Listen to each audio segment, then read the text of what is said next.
nais na pagpapala ng Panginoon. Yung kamanghamanghang biyaya na nagmumula sa inyo. Amen? Mukhang nakangiti ang lahat. Parang gusto nilang matanggap ang biyaya na nagmumula sa Diyos. Amen? Pero bago ang lahat, ako po pala si Brother Alex at isa po sa primary ni Pastor Chris po, ni Reverend Christopher Bautista po. Amen? At ang topic natin ngayon, talagang mga doon sa kanta, talagang kailangan nating papurihan ang Diyos sa kanyang kamanghamanghang biyaya. Oh, praise God for His amazing grace. Hindi po kami nagkano ni Pastor noon, pero talagang ito po yung title ko. Hindi po kami nag-usap sa kakantahin niya. Pero talagang ito yung revelation po ng Panginoon ngayong gabi. Amen? Sino po naniniwala doon? Amen. Yun. Pero bago ang lahat, manalangin muna tayo. Yes, Lord, ang ilang Ama, purihin ka, Panginoon, sa gabing ito. Sinasamba ka namin, pinupuri, niluluwalhati, Panginoon, ang ngalan mo, Lord. Patawad, Panginoon, sa mga pagkakasala naming nagagawa, Panginoon. Alam namin na tao po kami lamang nagkakasala, Panginoon. Sabi mo nga sa iyong salita, walang matuwid, wala. Pero dahil sa habag mo, Panginoon, dahil sa kamanghamanghang biyaya mo, Panginoon, Lord, nandito kami sa iyong harapan, Panginoon, Lord, nagpapakumbaba at humihingi, Panginoon, ng kapatawaran na pakalinisin mo kami na maging karapat-dapat kami, Panginoon, sa mga salita na iyong i-reveal ngayon, Panginoon. Lord, mangusap ka, Panginoon, na sa lahat ng ito ay magkaroon, Panginoon, ng application ng lahat ng mga makinig, Panginoon, ng salita mo, Lord. At ako bilang iyong lingkod, nagagamitin, Panginoon, Lord, inaamin ko na mahina ako, Panginoon. Wala ako, Panginoon. Kung wala ang kapangyarihan mo pa ngayon pa lang, Lord, pinikling na namin ang tagumpay dahil alam ko na ikaw ang kikilos sa gabing ito, Panginoon, Lord. Maraming salamat, Panginoon. At anuman ang pagkilos ng kaaway ay amin po itong winawasak sa pangalan ni Jesus. Wala po siyang bahagi sa gawain na ito. In Jesus' name, Lord. Amen and amen. Palakpakan natin ulit yung Panginoon. Grabe, parang talagang haramdam ko talaga yung biyaya ng Panginoon ngayon. Grabe. Sino na ba yung nakatanggap ng biyaya ng Panginoon simula nang nagising siya kanina? Amen. At ang ating title, bibigay ko lang kanina, purihin ang Diyos or praise God for His amazing grace. Kaya nga dapat nating pasalamatan lagi. Dahil kahit na alam natin na parang wala namang ibinibigay ang Diyos eh. Bakit kailangan ko siyang papurihan? Hindi po. Pag-iisip pa lang natin, ibiyaya na ng Panginoon.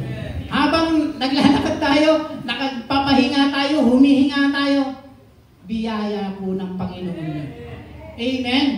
Kaya dapat natin siyang papurihan sa kanyang kamanghamanghang biyaya. Yun, grabe talaga.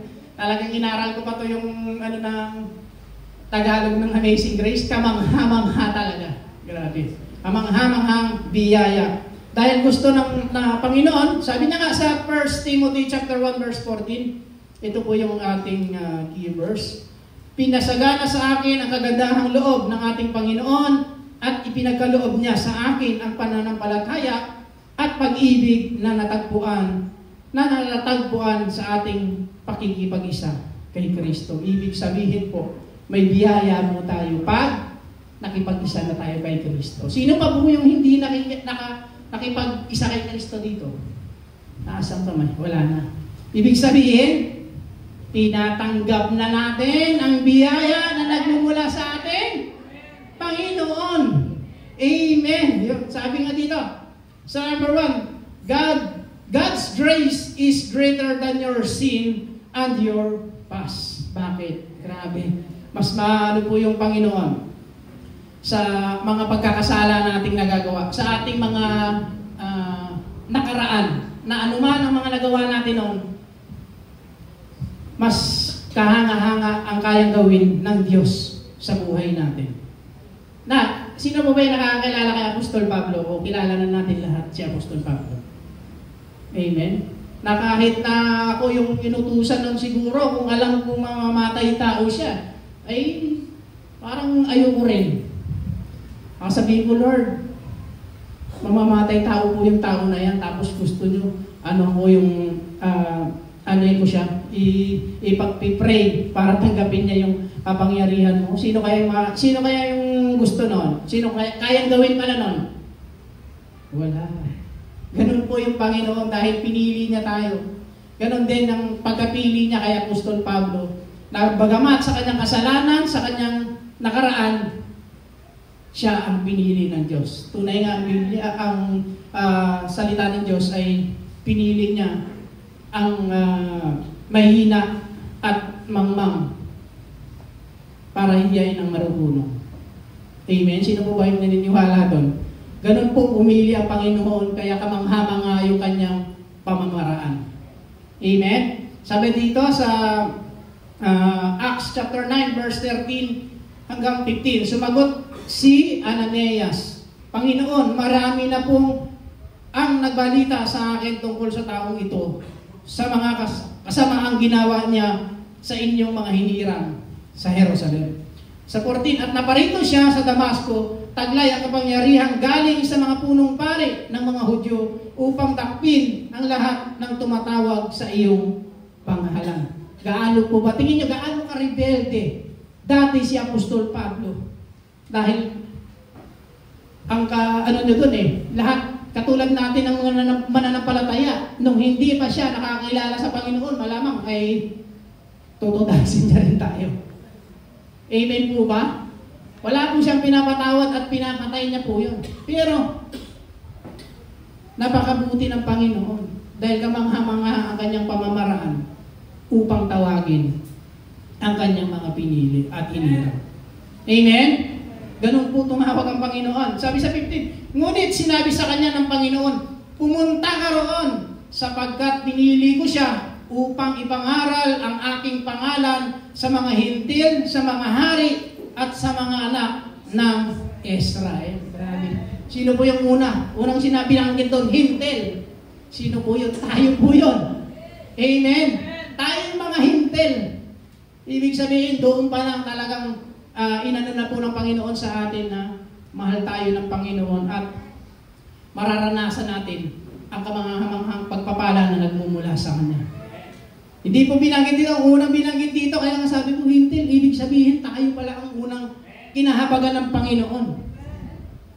Kasi yung pagkakasunod yun, sabi, hintil, tapos sa mga hari. Ibig sabihin, pangalawa lang sila, talagang inuna tayo ng Panginoon. Amen?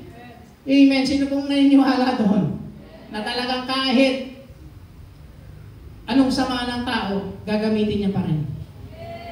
Hindi upang itaas ang tao, kundi ipakita sa mga tao ang kayang gawin ng Diyos.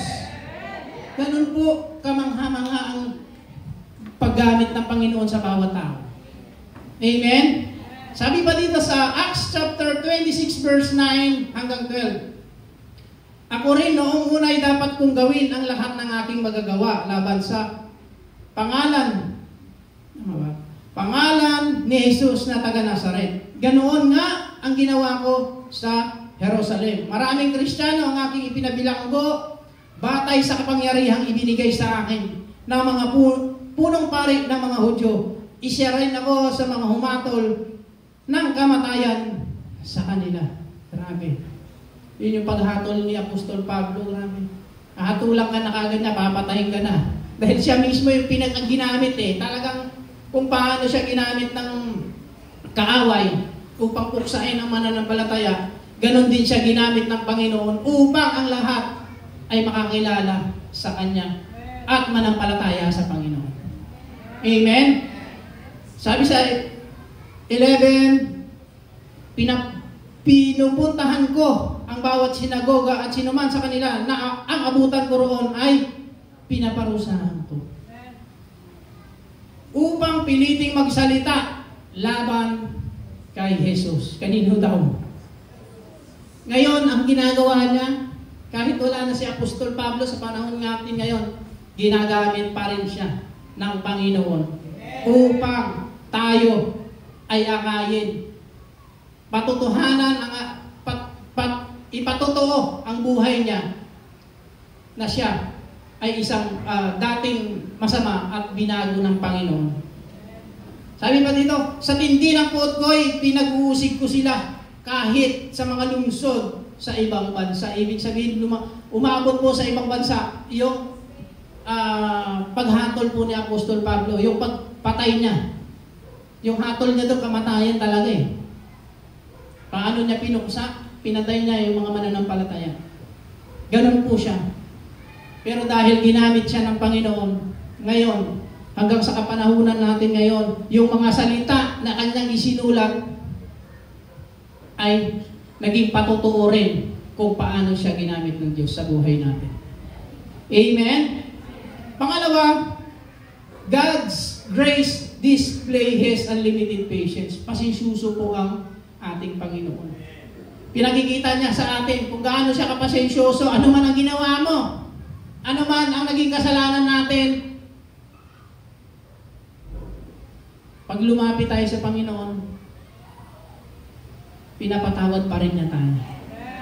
Ganon po, ipinakikita ng Panginoon sa ating buhay kung gaano siya kapasensyoso sa kabila ng katigasan natin ng ulo.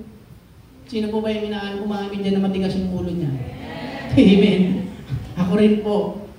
Pero dahil naniniwala tayo sa Diyos, sa kaya niyang gawin, sa kamangahamanghang biyaya na nagmumula sa Kanya, patuloy tayong sumusunod sa Kanyang kalooban, sa Kanyang nais.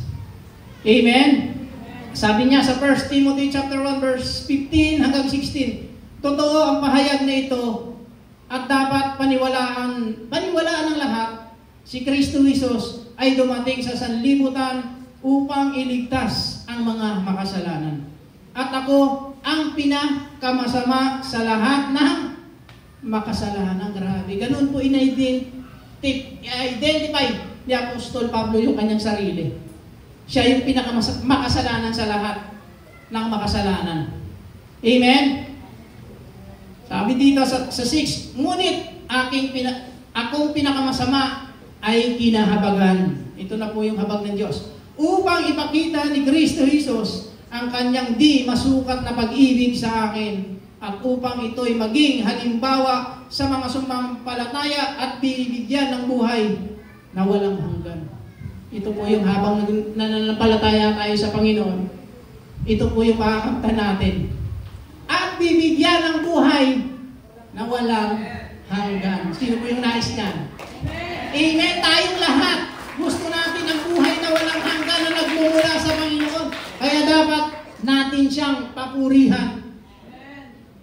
Pagkagising natin, bago tayo matulog, ano man ang gagawin natin, papurihan natin ang Diyos sa Kanyang kamanghamanghang biyaya na ibinibigay sa atin. Amen? Saan tayo? Ito. Sa Acts 26 na. At ganun nga ang ginawa ko sa Jerusalem. Maraming Kristiyano ang aking pinagbilanggo batay sa kapangyarihang ibinigay sa akin ng mga punong pari ng mga Hudyo. Isa rin ako sa matol ng kamatayan sa kanila. Ay, sorry po. Ay, ito pala yung dito na tayo sa 16.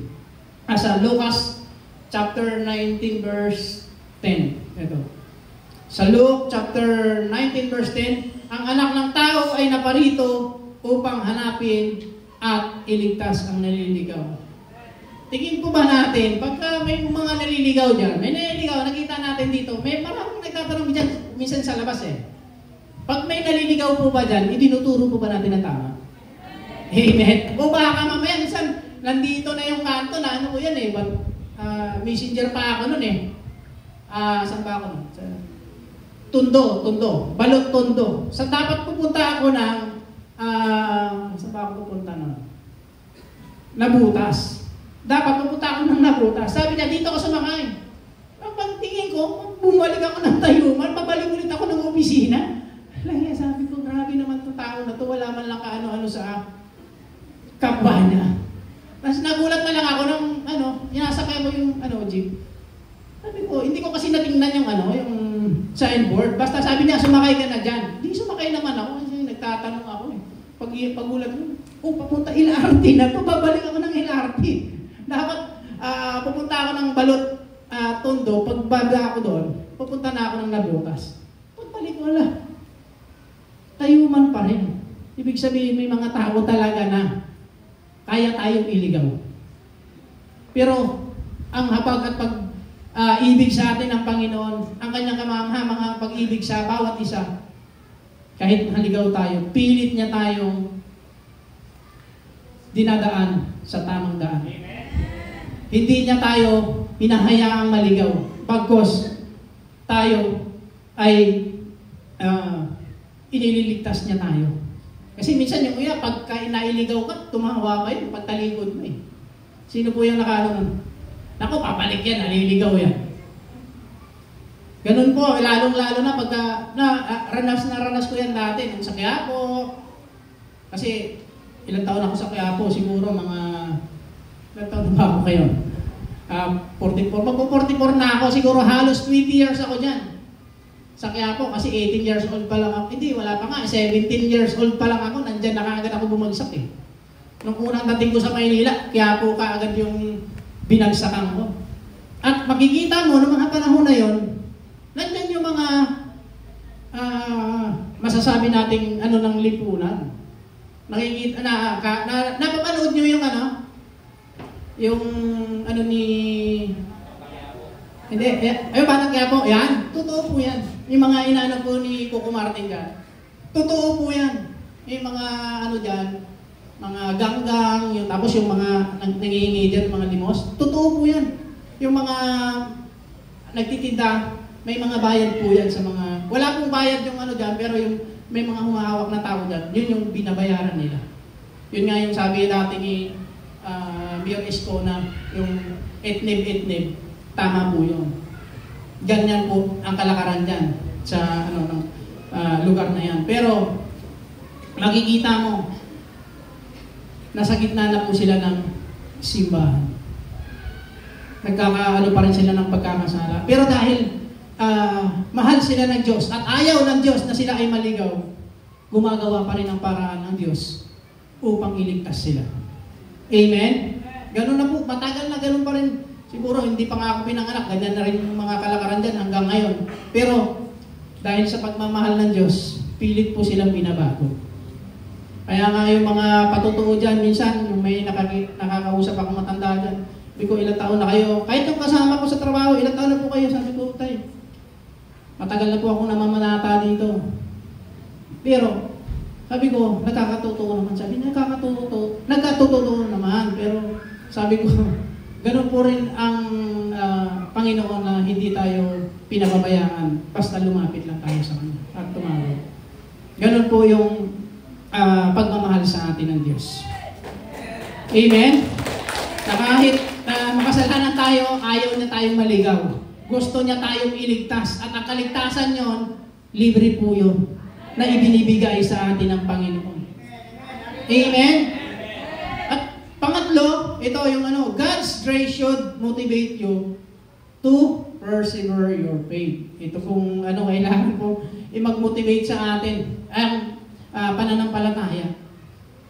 Sabi dito sa mga taga-Epeso chapter 2 verse 8 hanggang 10, sapagkat dahil sa kagandahang loob ng Diyos, kayo ay naligtas sa pamamagitan ng pananampalataya at ang kaligtasang ito'y kaloob ng Diyos at hindi sa pamamagitan ng inyong sarili. Grabe, kasi minsan po tayo na buti magaling ako. Kung hindi ako magaling, hindi ako nakailan doon sa van. Naku, pisak ako. Hindi. Dahil po sa pagmamahal ng Panginoon niyo. Buti nakapreno pala ako. Sabi ko, buti ako nakapreno ako. Pero mahal pa rin ako ng Diyos. Dahil hindi niya pinahintulot na mangyari sa akin yun. Dahil gabi-gabi po akong, yung trabaho ko po ay joyride, yung nag-ano po ako ng pasahero paggabi, yung mga hindi nakakilala sa akin. At pag nakaidlip ka ng konti, talagang may kalalagyan ka. Kaya habang minsan nga nakaidlip ako dito sa service road. Talagang sabi ko, Lord, gabayan mo ako, hatid mo lang ako dito. Hatid ko lang sa ano. Kasi galing pinick up ko pa dito sa sukat eh. Tapos papuntang BGC, grabe na yung antok ko. Sabi ko dapat talaga hindi ko na kinuha to. Pero talagang habang babiyahe ako, tapos nananalangin, Lord, dahil mo ba ako sa patutunguhan namin? Nagising ako, grabe. Mahaba-haba din po siguro yung tinakbo, mga ilang segundo din siguro na akong nakapikit. Pag-gising ko lang, tumatakbo pala akong tulog. Grabe, pero yung pagmamahal ng Panginoon na habang ginagagawa natin yon, yung mga bagay na yon, doon po natin mararanasan yung kamanghamanghang biyaya ng Diyos. Na dahil tayo ay pinili na niya, tinanggap na natin ang Panginoon bilang ating Panginoon at tagapagligtas, may guidance na po tayo na nagmumula sa akin. Amen? Sino po yung huwag niyo po gayahin pala yun ha. Baka mamaya may nagmamaneo sa inyo dyan na tulog. Huwag. Magagawa pa natin yun, pero pag ang Panginoon nandyan sa ating tabi lagi, ay hindi niya ipinahihintulot na tayo ay madisgrasya. Amen? Meron namang nadidisgrasya talaga na pero minsan kapahintulutan na rin ng Panginoon. Pero habang nag-ano tayo sa Panginoon, gusto niya na manalig tayo at manampalataya sa Kanya. Amen? Sabi sa John chapter 4 verse 17. Wala. John chapter 4 verse 17. John chapter 4 verse 17. Palakpakan po muna natin yung Diyos.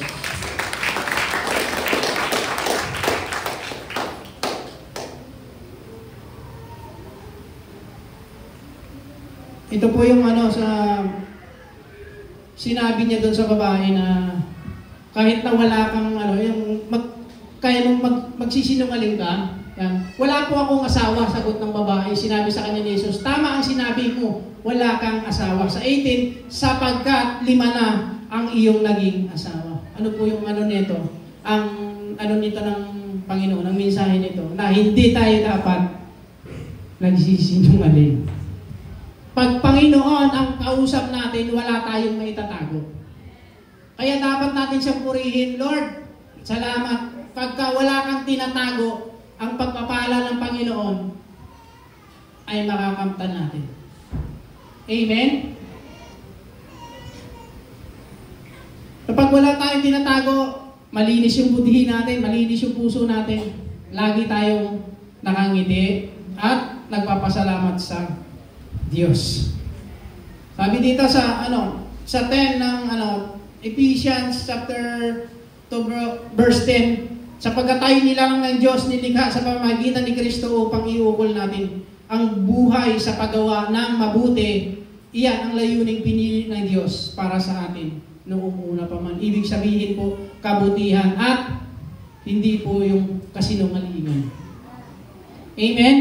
Alam po ba natin na habang pinapupurihan natin ang Diyos, alam po ba natin may benepisyo sa atin yon?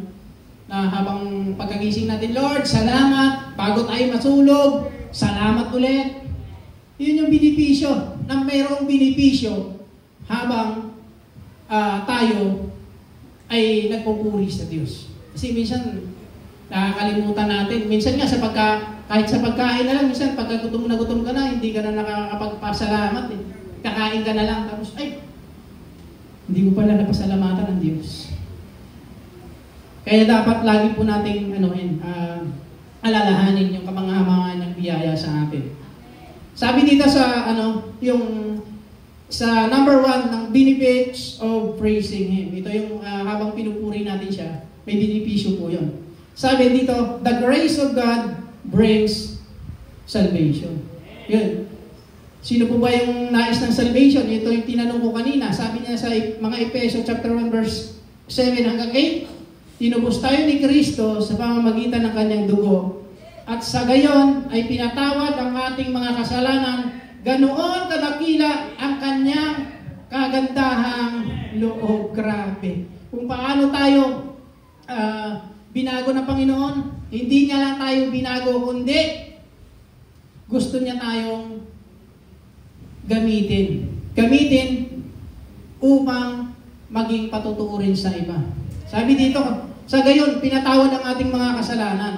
Ganoon kadakila ang kanyang kagandahang loob. Bakit? Kasi kung hindi maganda ang kalooban ng Diyos sa atin, ganoon din sa ating kapwa, hindi natin mapapatawad yung mga kapwa natin. Hindi natin sila madadala sa Panginoon. Hindi rin nila mararanasan ang kagandahang loob ng Diyos. Kung paano ipinadama sa atin ng Diyos ang kanyang kagandahang loob, gusto ba natin sa atin lang? Hindi. Sa pamilya natin, sa asawa natin, sa kapatid natin. Yan po ang gusto ng Panginoon. Na lahat ng tao ay makakaranas po ng kanyang kagandahang loob. At nangyari yun nung tinubos tayo sa ating mga kasalanan ni Jesus Christ. Kaya dapat lagi po natin pasalamatan ang Ama at ang Anak na siyang nagbigay ng kaligtasan sa ating buhay. Na pinadala niya ang kanyang kaisa-isang anak upang tayong lahat ay maligtas. Amen. Sa na ibinigay sa atin sa pamamagitan ng kanyang karunungan at kaalaman. Ano po? Sa pamamagitan ng karunungan at kaalaman ng Panginoon. Ibig sabihin, kung paano natin kilala ng Panginoon, o yung nga natin na siya ay banal. Ibig sabihin, walang bahid ng kasalanan ang kanyang pamamaraan. Amen? Sabi sa number 2, the grace of God takes us how to live. Tinuturuan tayo ng Panginoon kung paano po tayo mamuhay. Paano ba tayo mamuhay sa Panginoon? Paano natin ipinamumuhay yung salita ng Diyos sa buhay natin? May nakakaalam ba? Yung itinuro ng Panginoon. Amen. At ano yung purpose natin? Yung purpose po natin. Yun. To love God and to love people. Yun. Parang marami yata nakalimot ha. Yun po yun natin, yung purpose natin. Na mahalin natin lagi. Ano sabi dito? Sumagot si Jesus, ibigin mo ang Panginoon mong Diyos ng buong puso, ng buong kaluluwa, at ng buong pag-iisip. Ito ang pinakamahalagang utos. Ito yung tinuro niya. Sabi, kaya nga, the grace of God teaches us how to live. Paano? Ito lang po yung utos na natin. Pagka ito ipinamuhay natin, talagang wala na po siguro tayong kaaway. Sabi sa 39, ito naman ang pangalawa. Ibigin mo ang iyong kapwa gaya ng pag-ibig mo sa iyong sarili. Grabe, parang natahimik. Kaya ba nating ibigin yung kapwa natin gaya ng ating mga sarili? Paano ba natin pinakakain yung sarili natin? Paano ba natin nililinis ang sarili natin? Grabe, nakita ko yung nag-mission sila. Grabe. Yung nag-mission sa Mindoro. Grabe. Yun po ang totoong love God and love people. Grabe yung mga ginamit ng Diyos doon sa Mindoro na talagang pinaliguan nila. Sino-sino ba yun? Si Sister Marcia, Sister... Sino ba? Sister Susan, si Tatay Sergio, si Brother Subin. Sabi ko, ganun po ang pagmamahal na ipinakita nila sa tao. At alam ko, na ginagawa nila yon dahil mahal nila ang Panginoon. Amen? Ito po yung itinuturo sa atin ng Panginoon na habang ginagawa natin yon dahil mahal natin siya at mahal natin ang people niya. Grabe, kaya sabi ko, gusto ko ulit, Pastor, sumama sa mission ng Mindoro eh. Nag-request talaga ako sa kanya, no? Kasi Kaso lang, hindi niya, kasi syempre walang maiiwan dito. Sabi ko talagang sa susunod, pag alubin ni Lord, nasama ulit ako. Amen. Na kahit na ko nga, dati yung una pa, nauna sa inyo si Star Brain. Grabe. Talagang yung kahit na wala pang video yata, talagang nakikwento lang nila. Grabe na talagang kinukuskus niya daw talaga yung yung mga mga katutubo. Ganon po yung pagmamahal. Baka mamaya hindi natin pagka naamoy natin, hoy, ano ka nga dyan, tumabi ka ng baho mo, hindi kami mga... Pero dahil sa pagmamahal natin, yun po ay yung tunay na kinalulugdan ng Panginoon dahil minamahal natin ang Panginoon at ang kanyang mga people. Grabe, kaya huwag po natin kalilimutan to. Ako nga minsan nagagawa ko rin yung hindi parang sabi ko, Lord, sorry, hindi ko pala dapat pala mahalin ko. Kaya siguro ipinaunawa din sa akin ng Panginoon yung verse na yan anak, baka may nakakalimutan ka, ha? Yan po yung purpose natin. Mahalin mo ang kapwa mo gaya ng pag-ibig mo sa iyong sarili. Amen.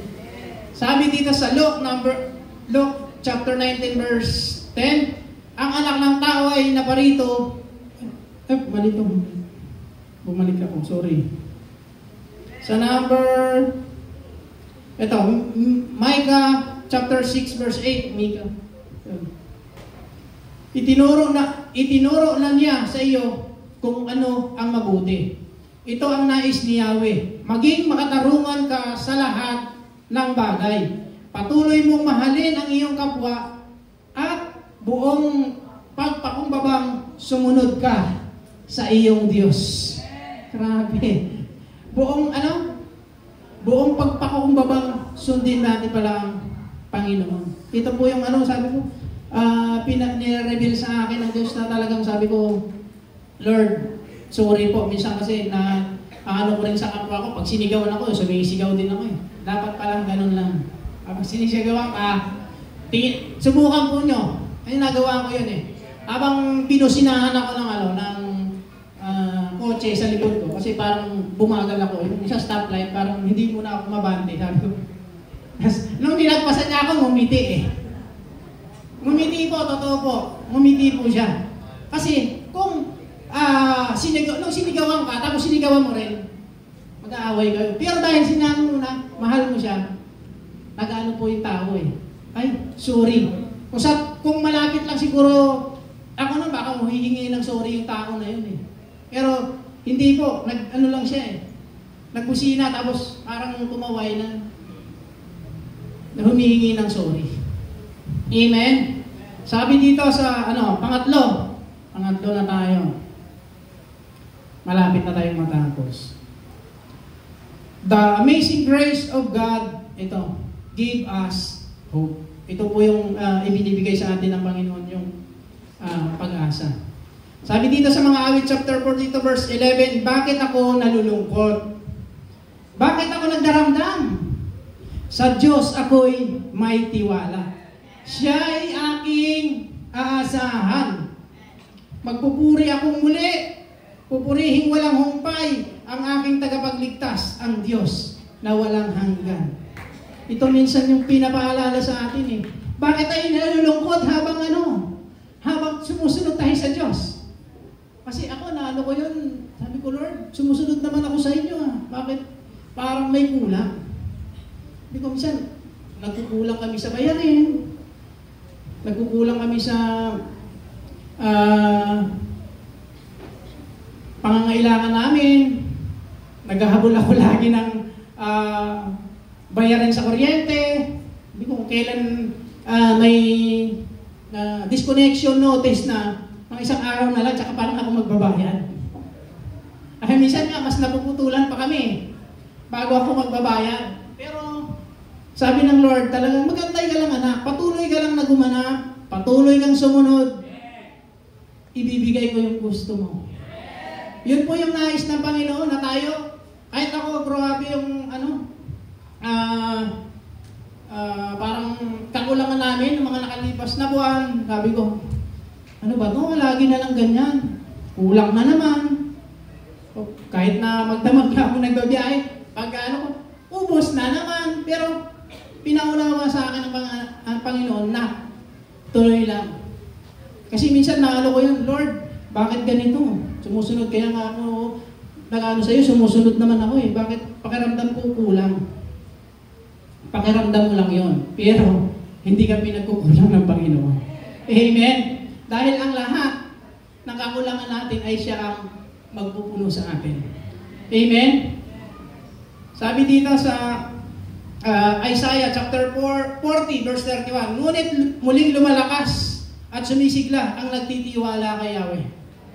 Linipad silang tulad ng mga agila, sila ay tatakbo, ngunit hindi mapapagod. Sila ay lalakad, ngunit hindi manghihina. Ito yung pinaunawa sa atin ng Panginoon. Na habang naglalakad tayo, hindi tayo panghihinaan, basta nasa Panginoon tayo. Na kailangan lang natin manatili sa Kanya. Ano man yung kahilingan natin. Malay mo, binigay na pala ng Panginoon. Malay mo, may ginagawa na ang Panginoon sa buhay natin. Akala lang natin wala, pero meron. At totoo ang Panginoon. Amen? Grabe. Grabe mga ano. Grabe talagang naano po ako doon na talagang totoo ang Diyos. At buhay ang Diyos. Dahil ibinibigay niya ang lahat ng ating mga pangangailangan. Amen. At hindi na tayo pagkukulangin. Yun yung patotoo na meron talaga. Hindi natin.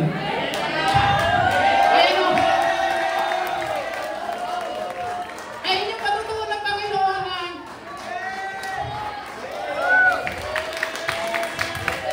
hiniling mo yung talagang literal na libre.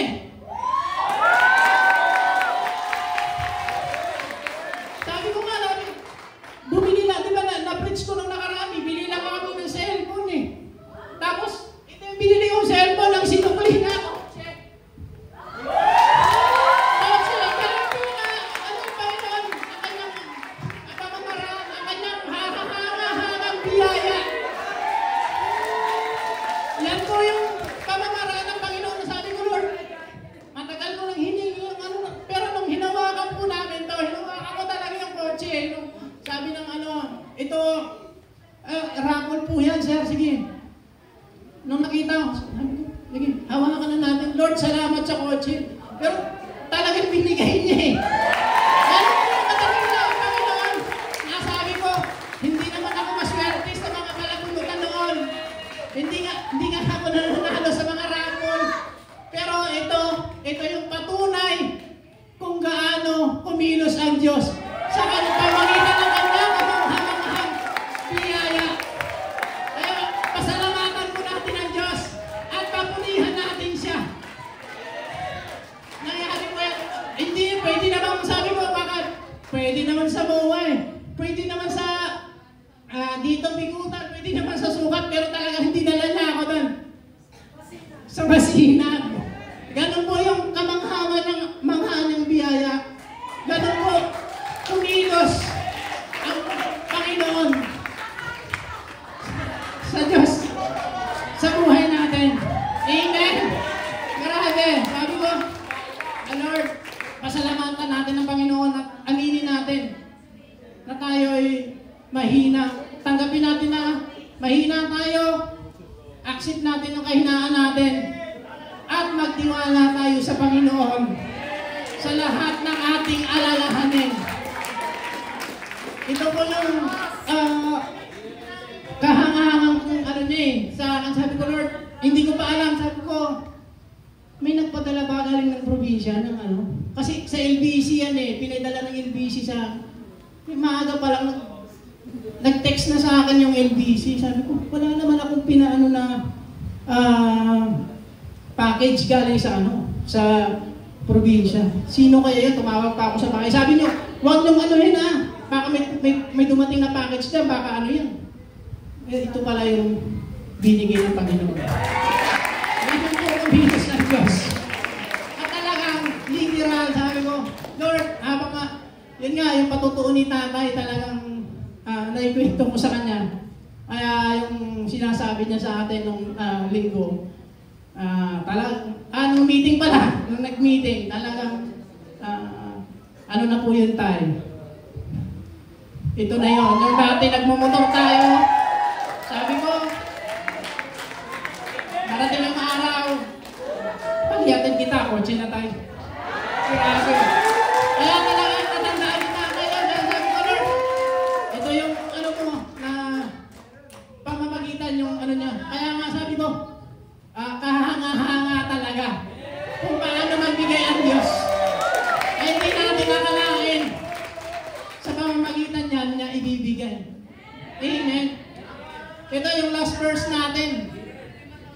Sabi niya dito sa Matthew chapter 11 verse 28. Sabi, lumapit kayo sa akin, kayong lahat na nahihirapan at nabibigat ang lubha. Sa inyong pasanin at kayo ibibigyan ko ng kapahingahan. Ito yung kapahingahan na inaano sa atin ng Panginoon Lord. Kung sabi ko man dati nung nakaraang preaching ko, nung last month, ay sabi ko, Lord, hiningi ko lang sa Kanya, motor lang din, sabi niya. Sa isip-isip ko ng Panginoon, hindi ka na magmumotor anak, magkukotse ka na.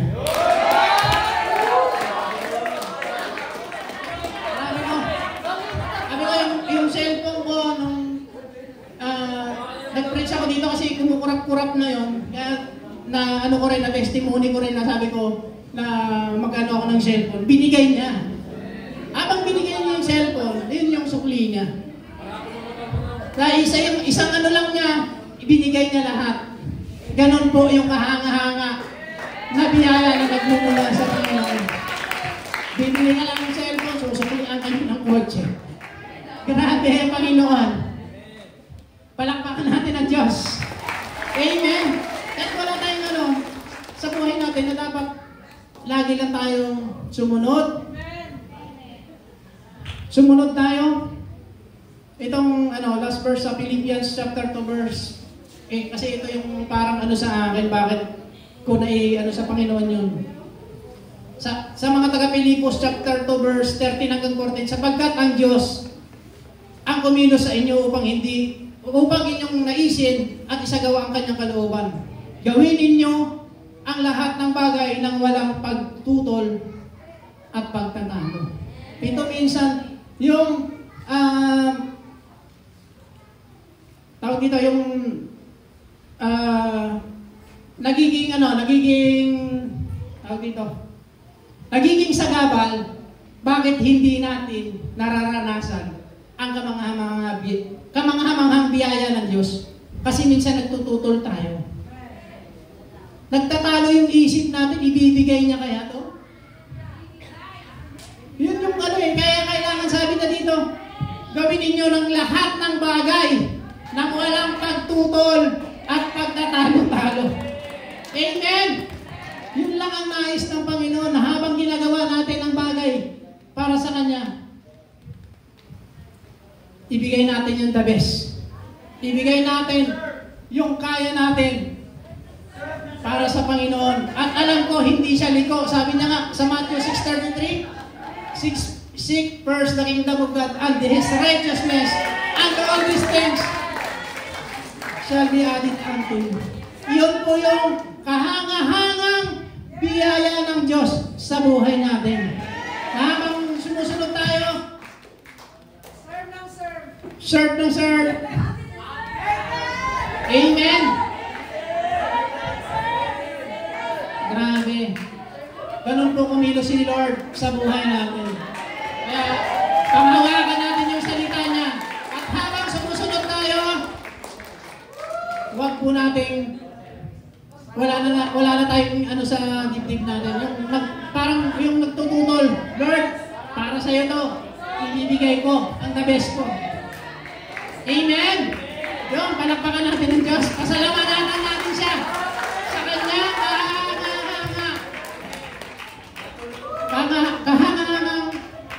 biyaya, kahangahangang pagmamahal, kahangahangang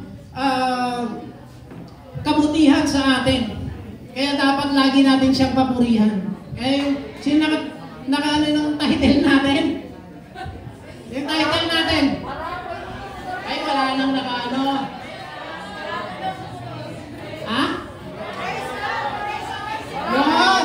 Purihin natin ang Diyos sa kanyang kamanghamanghang biyaya. Praise God for His amazing grace. Na hindi pa man natin natanggap to, pero may mga ilan sa atin na nagda-doubt. Huwag kayo mag-doubt. Panghawakan mo natin. Dahil alam ko, ginagawa ng Diyos ito upang maging silbing halimbawa ng tunay na pagsiserve sa Kanya. Habang nagsiserve tayo, wala nang ano. Kahit na amayin ka ng asawa mo, kahit na pagalitan ka ng magulang mo, kahit na gabi ka dito sa church, magtiwala ka lang. Minsan nga, nasabihan na ako ng asawa ko, sabi niya, lahat ng time mo, nandyan ka na sa church. Parang araw-araw may gawain kayo. Sabi ko, ginagawa ko to dahil sa Panginoon. Ganun ko nakamahal ang Panginoon. Kahit, sabi niya, magagawa mo naman yun eh. Kasi, ilang oras ka na lang magbiyahe. Sabi ko, hindi. Tutuloy pa rin ako. Tuloy pa rin ako magsiserve sa Kanya. Dahil alam ko na hindi niya tayo papabayaan habang sumusunod tayo sa Kanya. Ginaganap natin ang kalooban niya. At tinatanggap natin yung mga ang Kanyang pagtutuwid. Tanggapin natin na sa ating pagsunod, maging matuwid po tayo. Amen! Grabe! Palakpakan natin ang Diyos. Manalangin tayo! At pwede ba natin kantahin kanina yung ano ba yung kantahan niyo? Ayun.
Say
Pasko!